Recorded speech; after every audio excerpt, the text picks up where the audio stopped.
The Ask the Mayor program is being brought to you by Turnersville Auto Mall, part of the United Auto Group and located in Washington Township for over 25 years.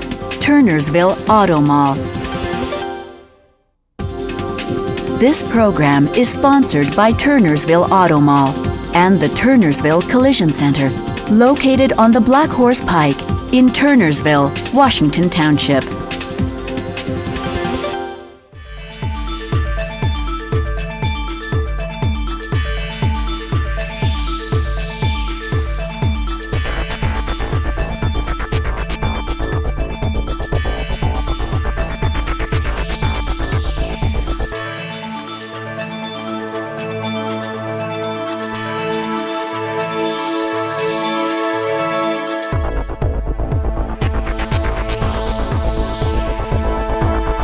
Hi, and welcome to the latest edition of Ask the Mayor. This month we'll hear from our police chief.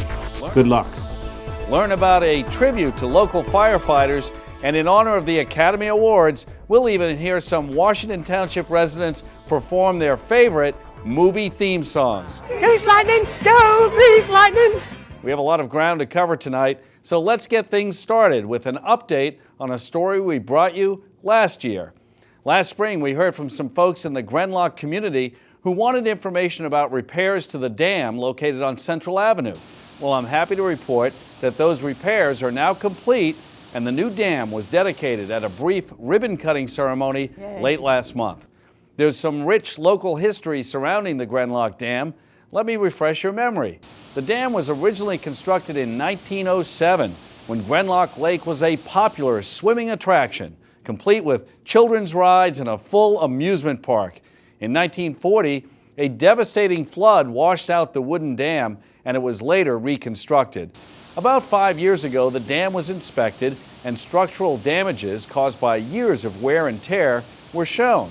So the township set aside money from the government's Community Development Block Grant program to fund a $500,000 reconstruction project on the dam. When I visited the project last spring, township engineers informed me that when they began to remove the old wooden structure, they discovered areas where the dam had actually breached. The new concrete dam, though, is solid, sturdy, and should last for many, many years, much to the delight of Mrs. Ethel Kelsey. Now, Mrs. Kelsey is a Grenloch resident who witnessed the destruction of the dam in 1940 and has lived with the apprehension that another disaster could occur there someday. Mrs. Kelsey has always been a strong advocate for refurbishing the dam. In fact, Mrs. Kelsey accompanied Councilman Bob Timmons and I to the dedication last month and had the honor of cutting the ribbon. Mrs. Kelsey called it a day of celebration for a job well done. In addition to the extensive work done on the dam, new guardrails were mounted on both sides of Central Avenue, and fencing and trees were installed along the banks of Grenloch Lake. This should help control some of the erosion we observed here last spring. I think it's safe to say that our efforts to restore the dam at no cost to taxpayers has helped preserve the natural environment surrounding Grenloch Lake, created a stronger barrier that should endure the test of time, and brought some peace of mind to Mrs. Kelsey and her neighbors in Grenloch. You know, it's remarkable how Mrs. Kelsey, who just turned 93 years old, has championed the cause for safe restoration of the Grenloch Dam for so long, and we thank her for her efforts.